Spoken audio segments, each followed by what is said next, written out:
नमस्कार। आज हम एक ऐसे विषय पर बात करने जा रहे हैं जो सदियों से इंसानी सोच को गुदगुदाता रहा है। समय यात्रा, मेरा मतलब है टाइम ट्रैवल। पुरानी कहानियों से लेकर आज की बड़ी बड़ी साइंस फिक्शन फिल्मों तक ये ख्याल कि हम अतीत में जा सकें या भविष्य में झांक लें, ये हमेशा से हमें रोमांचित करता आया है। लेकिन सवाल वही है, क्या ये सिर्फ हमारी कल्पना की उड़ान है या इसमें कोई सच्चाई भी है? क्या हम कभी सच में टाइम मशीन जैसी कोई चीज बना पाएंगे?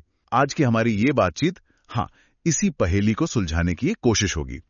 हम जानेंगे कि टाइम ट्रैवल के पीछे का विज्ञान क्या कहता है, क्या ये वाकई संभव है, और अगर हाँ भी तो इसमें क्या बड़ी चुनौतियां हैं। चलिए इस दिलचस्प सफर पर निकलते हैं। आइए इस पहलू पर गौर करते हैं। तो सबसे पहले ये समझते हैं कि टाइम ट्रैवल का मतलब क्या है। देखिए, हम सब जानते हैं कि हम समय में एक ही दिशा में आगे बढ़ते हैं, गुजरे हुए कल से आज और आज से आने वाले कल की तरफ, बिल्कुल एक सीधी रेखा की तरह। लेकिन टाइम ट्रैवल का विचार इससे बिल्कुल अलग है। इसका मतलब है कि हम समय के इस बहाव से हटकर अपनी मर्जी से समय में आगे जा सकें, भविष्य में या पीछे जा सकें, अतीत में। फिल्मों और किताबों में तो हमने बहुत कुछ देखा है। कभी कोई खास मशीन होती है, जैसे वो H.G. वेल्स की कहानी वाली टाइम मशीन। हाँ बिल्कुल। तो कभी वर्म होल्स दिखाते हैं, अंतरिक्ष में सुरंगें, या फिर कभी कभी कोई जादुई दरवाजा ही खुल जाता है। ये तरीके भले ही काल्पनिक लगते हों, पर कमाल की बात ये है कि ये वैज्ञानिकों को सोचने पे मजबूर करते हैं। क्या फिजिक्स के नियम, मतलब भौतिकी के नियम, वाकई ऐसी किसी चीज की इजाजत देते हैं? बिल्कुल सही कहा। ये काल्पनिक विचार अक्सर आप कह सकते हैं कि वैज्ञानिक सोच के लिए एक चिंगारी का काम करते हैं। ये सवाल उठाते हैं कि क्या हमारे ब्रह्मांड के बुनियादी नियम, जिन्हें हम लॉज ऑफ फिजिक्स कहते हैं, समय में इस तरह आगे पीछे जाने की कोई गुंजाइश छोड़ते हैं, या ये सिर्फ कहानियों की बात है? तो फिर विज्ञान की दुनिया में चलते हैं। इस बारे में साइंस क्या कहता है? और जब टाइम ट्रैवल की बात आती है तो एल्बर्ट आइंस्टाइन का जिक्र तो जरूर होता है। हाँ बिल्कुल। एल्बर्ट आइंस्टाइन, उनकी थ्योरी ऑफ रिलेटिविटी, जिसे हम सापेक्षता का सिद्धांत भी कहते हैं, उसी ने पहली बार हमें वैज्ञानिक तौर पर टाइम ट्रैवल की संभावना की एक, कह सकते हैं, झलक दिखाई। आइंस्टाइन ने जो सबसे बड़ी बात बताई वो ये थी कि समय, मतलब टाइम, कोई ऐसी चीज नहीं है जो सबके लिए एक ही रफ्तार से चलती हो। ये स्थिर नहीं है, बल्कि ये लचीला है। आप सोचिए, जैसे कोई चादर हो और इस चादर को दो चीजें प्रभावित करती हैं, एक तो गति, मतलब स्पीड, और दूसरा गुरुत्वाकर्षण, यानी ग्रेविटी।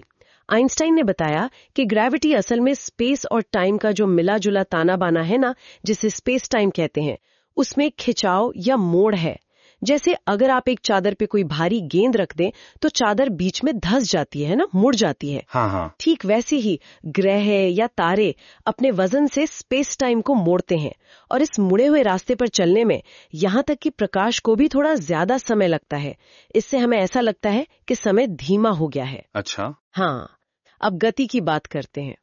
सोचिए, अगर कोई अंतरिक्ष यात्री, कोई एस्ट्रोनॉट बहुत बहुत तेज रफ्तार से सफर करे, मान लीजिए प्रकाश की गति, स्पीड ऑफ लाइट, के काफी करीब पहुंच जाए, तो आइंस्टाइन की थ्योरी के मुताबिक उस यात्री के लिए समय पृथ्वी पर मौजूद हम लोगों की तुलना में काफी धीरे बीतेगा। धीरे बीतेगा?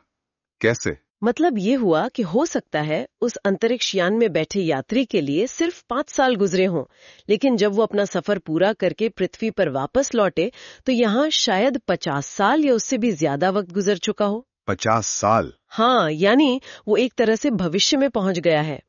इस असर को टाइम डायलेशन कहते हैं, और ये सिर्फ कोई काल्पनिक बात नहीं है, इसे साबित किया जा चुका है। सच में? हाँ, बहुत तेज रफ्तार से उड़ने वाले जेट विमानों पर और इंटरनेशनल स्पेस स्टेशन जैसे सैटेलाइट्स पर बहुत सटीक एटॉमिक क्लॉक्स लगाकर ये देखा गया है।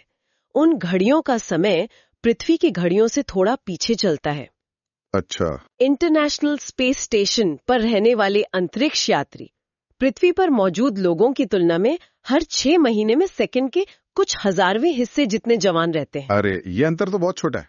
हाँ, सुनने में ये अंतर बहुत छोटा लगता है, पर ये इस बात का पक्का सबूत है कि समय सबके लिए एक जैसा नहीं चलता, और भविष्य की यात्रा कम से कम इस तरह से वो संभव है। अरे वाह! तो भविष्य की यात्रा छोटे पैमाने पर ही सही, सिर्फ कल्पना नहीं बल्कि एक वैज्ञानिक हकीकत है। अब आता है मजेदार हिस्सा। ये तो एक गति की बात। क्या गुरुत्वाकर्षण, ग्रेविटी से भी ऐसा होता है?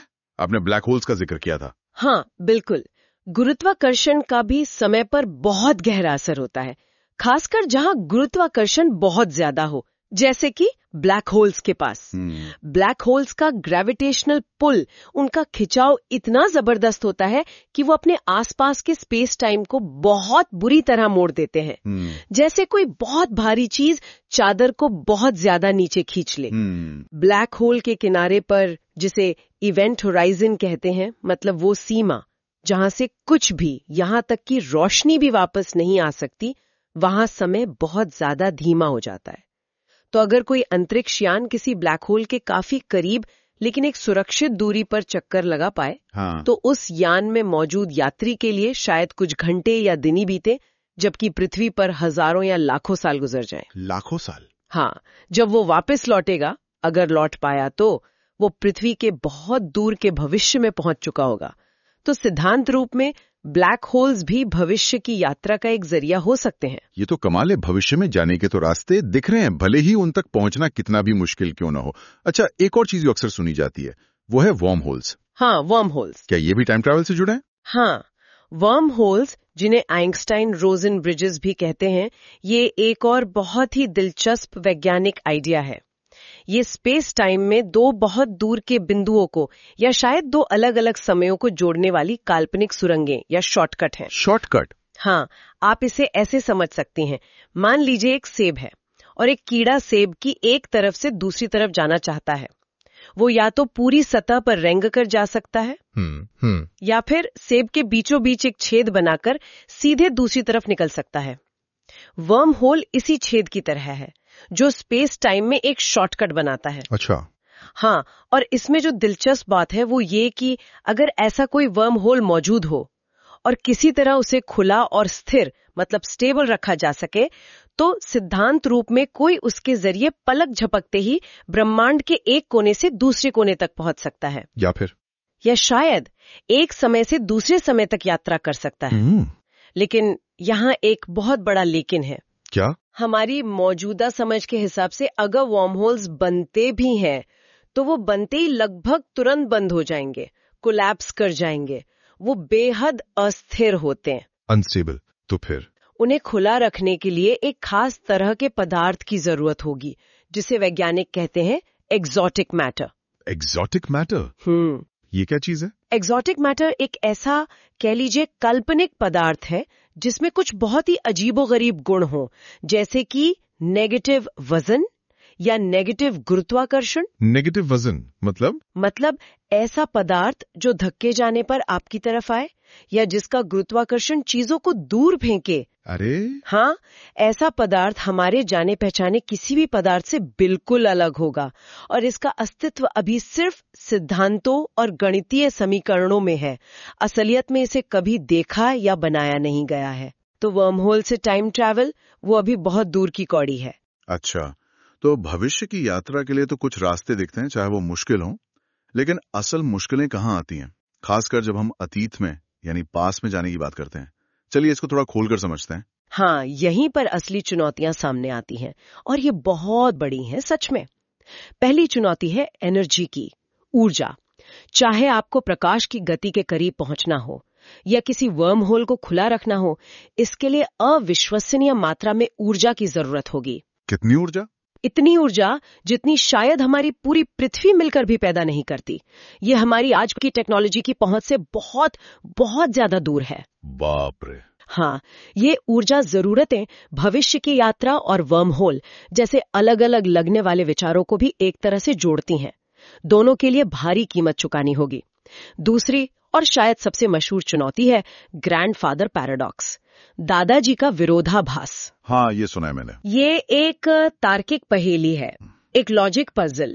सोचिए, अगर कोई व्यक्ति समय में पीछे जाता है और किसी तरह अपने दादाजी से उनकी जवानी में मिलता है। ठीक है। और मान लीजिए गलती से वो कुछ ऐसा कर देता है जिससे उसके दादा दादी कभी मिल ही नहीं पाते। अगर वो मिले ही नहीं तो उस व्यक्ति के माता पिता का जन्म कैसे होगा? हाँ। और अगर माता पिता का जन्म नहीं हुआ तो वो व्यक्ति खुद कैसे पैदा होगा? हाँ, ये तो। लेकिन अगर वो पैदा ही नहीं हुआ तो वो समय में पीछे जाकर ये सब कैसे कर रहा है? ये एक ऐसा चक्कर है जिसका कोई तार्किक हल नहीं निकलता। ये तो वाकई सिर घुमा देने वाली बात बिल्कुल। है। और ये अकेला पैराडॉक्स नहीं है, एक और है जिसे बूटस्ट्रैप पैराडॉक्स कहते हैं। Bootstrap paradox? हाँ, सोचिए आप भविष्य से कोई जानकारी, जैसे शेक्सपियर का कोई नाटक लेकर अतीत में जाते हैं और उसे शेक्सपियर को दे देते हैं।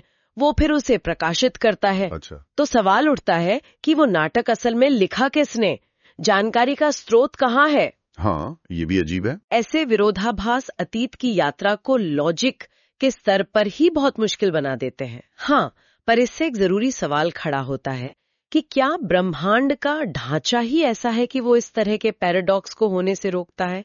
क्या अतीत को बदला ही नहीं जा सकता? और तीसरी बड़ी चुनौती है कॉज़ैलिटी, मतलब कारण और प्रभाव का नियम। कॉज़ैलिटी। हाँ। हम जानते हैं कि पहले कारण होता है, फिर उसका प्रभाव आता है।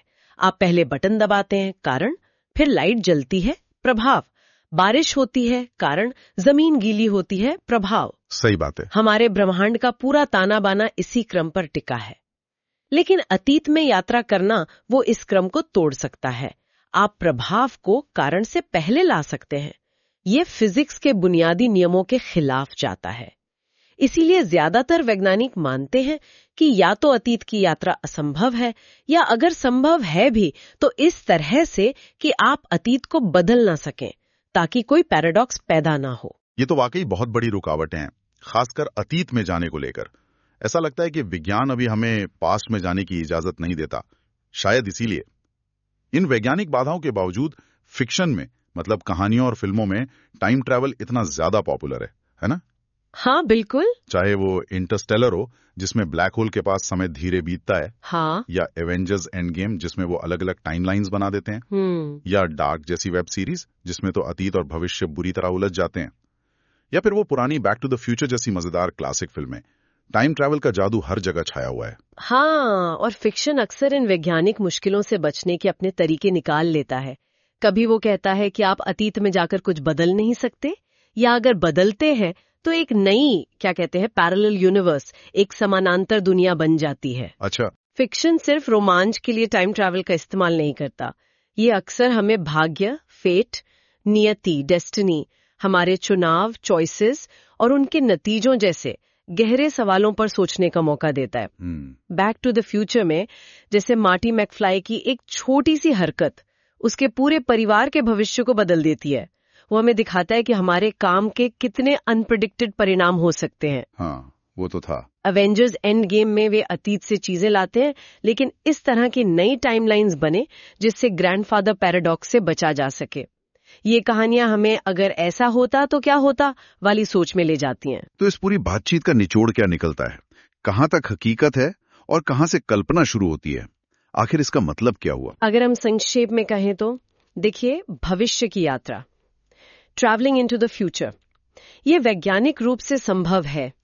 टाइम डायलेशन सिद्धांत इसे सपोर्ट करता है और छोटे पैमाने पर इसे साबित भी किया जा चुका है।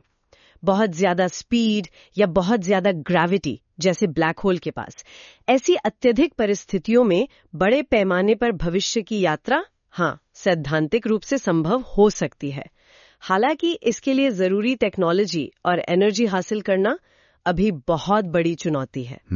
और अतीत की यात्रा? अतीत की यात्रा, ट्रैवलिंग इनटू द पास्ट, ये अभी भी काफी हद तक अटकलों, मतलब स्पेक्यूलेशन, सिद्धांतों और विरोधाभासों, पैराडॉक्सेस के दायरे में है।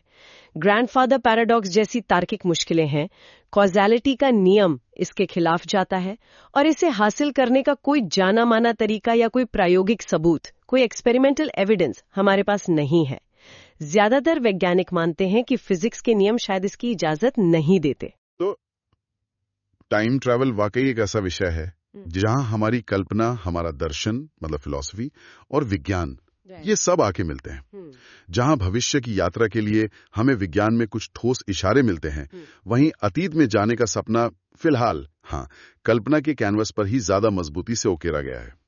लेकिन कौन जानता है, विज्ञान हमेशा आगे बढ़ता रहता है। हो सकता है भविष्य में क्वांटम फिजिक्स के क्षेत्र में, क्वांटम फिजिक्स, हाँ, जो बहुत छोटे कणों और ऊर्जा के अजीब व्यवहार का अध्ययन करता है, हो सकता है उसमें कोई ऐसी खोज हो जो स्पेस टाइम की हमारी समझ को ही बदल दे।